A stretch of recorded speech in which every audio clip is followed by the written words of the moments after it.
Hurmatli yurtdoshlar, yurtimizda 22-23 avgust kunlari umumxalq xayriya hashari o'tkaziladi.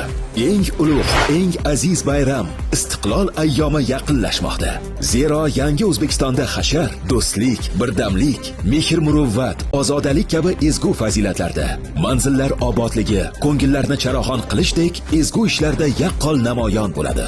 Obod va fayzli mahalla yurt ko'rki shiori ostida bo'lib o'tadigan hasharlarda 24 ming gektardan ortiq maydonlar, 10.724 ta qabriston obodonlashtirilishi va ta'mirlanishi, 638 ta ziyoratgoh va 143 mingdan ziyod ko'chalar tartibga keltirilishi, 20 milliondan ortiq daraxtlar oqlanib, ularga shakl berilishi rejalashtirilgan. Shu bilan birga 44 mingdan ziyod kam ta'minlangan oilalarning uy-joylari hashar yo'li bilan ta'mirlanishi, 61 mingdan ortiq ehtiyojmand oilalar, nogiron va yolg'iz qariyalarning holidan xabar olinib, ularga moddiy yordamlar ko'rsatilishi ham maqsad qilingan.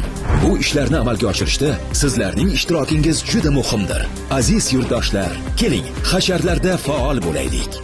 Xonadonimizni, mahallamizni birga obod qilib, yurtimiz ko'rkiga hissamizni qo'shaylik.